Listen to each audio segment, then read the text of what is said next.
കർത്താവ് നിങ്ങളോടുകൂടെ, അങ്ങേ ആത്മാവോടും കൂടെ.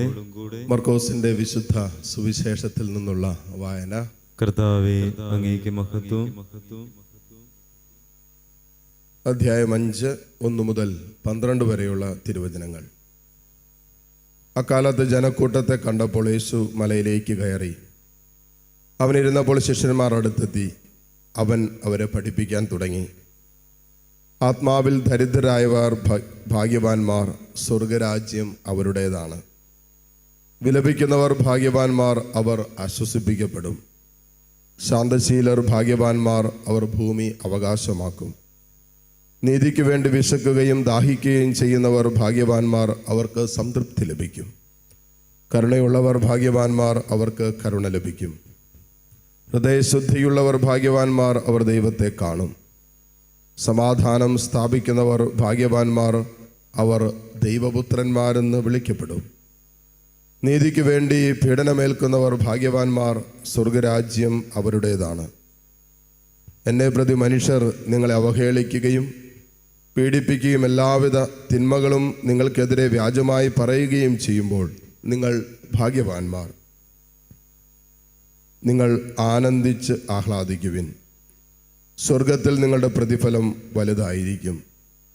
നിങ്ങൾക്ക് മുമ്പുണ്ടായിരുന്ന പ്രവാചകന്മാരെയും അവർ ഇപ്രകാരം പീഡിപ്പിച്ചിട്ടുണ്ട്.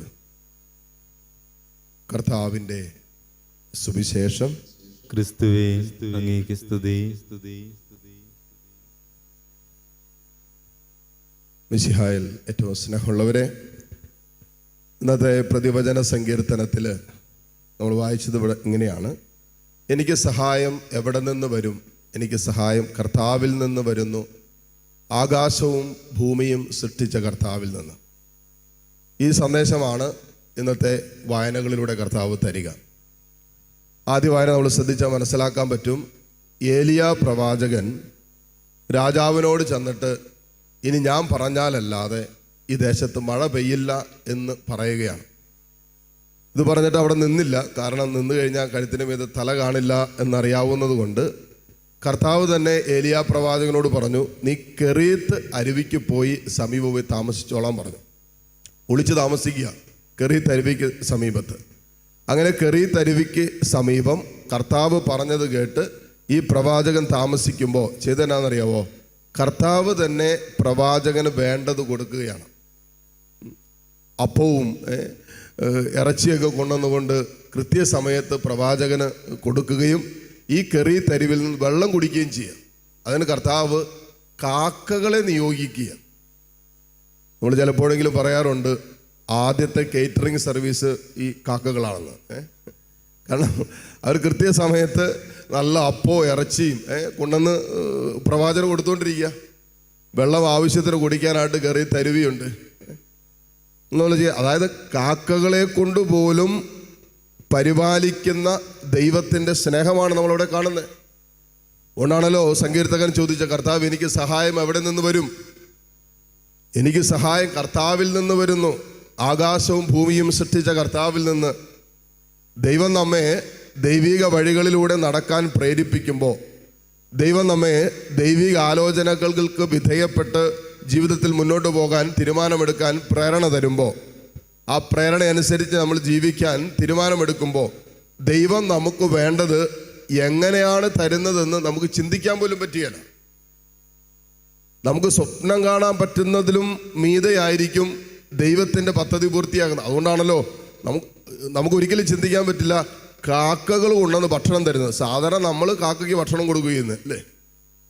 സാധാരണ നമുക്ക് വരുന്ന ബാക്കി ഭക്ഷണമൊക്കെ നമ്മൾ കാക്കയ്ക്ക് കൊടുക്കുകയെന്ന്. ഇവിടെ കാക്കകൾ നിയോഗിക്കപ്പെട്ടു. എന്തിനാ? പ്രവാചകന് ഭക്ഷണം കൊണ്ടുവന്ന് കൊടുക്കാനായിട്ട്. എന്നിട്ട് പ്രവാചകൻ നല്ല സുഖമായിട്ട് കെറീത്ത് അരുവിക്ക് സമീപം കർത്താവ് പറഞ്ഞത് കേട്ട് സമയാസമയം ഭക്ഷണം കഴിച്ച് ചുമ്മാ പുള്ളി കിടന്നുറങ്ങുക, വെള്ളവും കുടിച്ച്. പിന്നെ അടുത്ത വചനഭാഗം വായിക്കുമ്പോൾ കാണുകയാണ്, കർത്താവ് കെറീത്ത് അരുവി വറ്റിച്ച് കളയും. മറ്റൊരു വാക്യം പറഞ്ഞ് വറ്റിച്ച് കളയുന്നല്ല, പ്രവാചകൻ തന്നെ പറഞ്ഞു, ഇനി ഞാൻ പറഞ്ഞാലല്ലാതെ മഴ പെയ്യല്ലെന്ന്. കുറച്ച് നാൾ കഴിഞ്ഞപ്പോൾ അരുവി വറ്റിപ്പോയി, വെള്ളം തീർന്നുപോയി. ഇനി എന്നാ ചെയ്യും? നമ്മളൊക്കെ ആയിരുന്നെങ്കിൽ ചോദിച്ചാൽ, കർത്താവ് നീ പറഞ്ഞിട്ടല്ലേ ഞാൻ ഈ പരിപാടിക്ക് വന്നേ, നീ പറഞ്ഞിട്ടല്ലേ ഞാൻ ഈ പരിപാടിക്ക് ഇറങ്ങേ, ഇത് കണ്ടില്ല ഇപ്പോൾ കുടിക്കാൻ വെള്ളമില്ലാത്ത അവസ്ഥയായി, ഇതിപ്പോൾ ഞാൻ എന്നാ ചെയ്യുമെന്ന് ചോദിച്ചുകൊണ്ട് നമ്മൾ ദൈവത്തിനെതിരെ പ്രവൃത്തനെ. പ്രവാചകനൊന്നും ചെയ്യുന്നില്ല. അപ്പോൾ തന്നെ ദൈവാലോചനയ്ക്ക് കാത്തു നിൽക്കുക. കർത്താവ് പറഞ്ഞു, നീ ഒരു കാര്യം ചെയ്യ്, സറാഫാത്തിലേക്ക് പൊക്കോ, അവിടെ ഒരു വിധവയും ഒരു മകനും അവസാന അപ്പവും കഴിച്ച് ആത്മഹത്യ ചെയ്യാൻ ഒരുങ്ങുക. അതുകൊണ്ട് നീ പ്രവാചകൻ ഇവിടെ കിടന്ന് ഉറങ്ങാൻ പറ്റിയല്ലെന്ന് പറഞ്ഞു. പ്രവാചകന്റെ അരുവി, കെറീത്തരുവി, അവന്റെ കംഫർട്ട് സോൺ, അവന്റെ സുഖസൗകര്യങ്ങളെ കർത്താവ് തകർത്ത് കളഞ്ഞിട്ട് അവനെ സറാഫാത്തിലേക്ക് കർത്താവ് കൈപിടിച്ച് നടത്തുകയാണ്. എന്തിനാണെന്നറിയാവോ? അവിടെ ഒരു വിധവയും ഒരു മകനും അവസാന അപ്പവും തിന്ന് അതായത് അത്രയും പട്ടിണിയും ദാരിദ്ര്യമാണ്, ആത്മഹത്യ ചെയ്യാൻ അവരുടെ ജീവിതത്തിലേക്കും പ്രവാചകൻ ഇറങ്ങി ചെന്നിട്ട് പ്രവാചകനിലൂടെ അവർക്ക് സമൃദ്ധിയായ ജീവിതത്തിന്റെ അനുഭവത്തിലേക്ക് കൈപിടിച്ച് നടത്തുകയാണ്. സുവിശേഷത്തിലേക്ക് വരുമ്പോൾ സുവിശേഷ ഭാഗ്യങ്ങളാണ്. എന്താണ് അതിനർത്ഥം? ഈ ലോക ജീവിതത്തിൽ യേശുവിനോട് ഐക്യപ്പെട്ട് ജീവിക്കാൻ സ്വർഗം തന്നിരിക്കുന്ന സ്വർഗീയ നിയമങ്ങളാണ് ഈ പറയുന്ന ഈ സുവിശേഷ ഭാഗ്യങ്ങൾ എന്ന് പറയുന്നത്. നിരന്തരമായ കർത്താവിൻ്റെ സഹായത്തിലും കർത്താവിൻ്റെ സ്നേഹത്തിലും ഒരുവനെ സഞ്ചരിക്കാൻ തന്നിരിക്കുന്ന സുവർണ നിയമങ്ങളാണ് സുവിശേഷ ഭാഗ്യങ്ങൾ.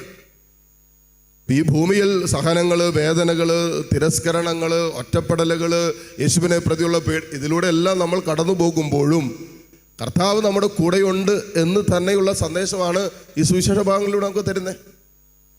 അപ്പോൾ നമുക്ക് സഹായം അത്യന്തികമായി കർത്താവിൽ നിന്നാണ് വരുന്നത്, ദൈവത്തിൽ നിന്നാണ് നമുക്ക് സഹായം വരുന്നത്. ദൈവമാണ് മനുഷ്യരിലൂടെയും നമ്മെ സഹായിക്കുന്നത്.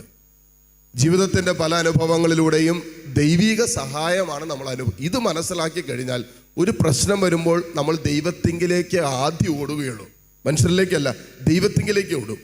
ദൈവത്തിന് അതിലൊരു പരിഹാര മാർഗമുണ്ട്. ചിലപ്പോൾ മനുഷ്യരിലൂടെ ആയിരിക്കാം, ചിലപ്പോൾ കാക്കയിലൂടെ ആയിരിക്കാം, ചിലപ്പോൾ മറ്റേതെങ്കിലും രീതിയിലായിരിക്കും ദൈവം അത് പരിഹരിക്കാൻ പോകും, നമുക്കറിയില്ല. ഒരു പ്രശ്നം നമ്മുടെ ജീവിതത്തിൽ സംഭവിക്കാൻ ദൈവം അനുവദിച്ചെങ്കിൽ അതിനുള്ള പരിഹാര മാർഗം ദൈവത്തിനറിയാം, അതെങ്ങനെയാണ് പരിഹരിക്കേണ്ടത്. അപ്പോൾ ദൈവത്തിങ്കിലേക്ക് പോകാനും ദൈവത്തിൻ്റെ ആലോചന ചെയ്യാനും ദൈവത്തിൻ്റെ സാന്നിധ്യത്തിലിരിക്കാനും ദൈവത്തെ കൊണ്ട് പ്രവർത്തിക്കാനും പറ്റുന്ന ഒരു ആത്മീയ അന്തരീക്ഷത്തിലേക്കാണ് സ്വർഗം നമ്മൾ ഇന്നത്തെ വായനകളിലൂടെ ക്ഷണിക്കുക. അതുകൊണ്ട് ഒരു പ്രശ്നത്തിൻ്റെ നടുവിൽ നിൽക്കുമ്പോൾ എനിക്ക് സഹായം എവിടെ നിന്ന് വരുമെന്നല്ല ചോദിക്കണ്ടേ, എനിക്ക് സഹായം കർത്താവിൽ നിന്ന് വരും, ആകാശവും ഭൂമിയും സൃഷ്ടിച്ച കർത്താവിൽ നിന്ന് എന്ന് പറയാൻ പറ്റുന്ന ഒരു ആത്മീയ കരുത്ത് നമുക്കുണ്ടാകട്ടെ എന്ന് പ്രാർത്ഥിക്കാം. അതിനായി ഈ ബലിയിലൂടെ പ്രാർത്ഥിക്കുകയും യാചിക്കുകയും ചെയ്യാം. ആമേൻ.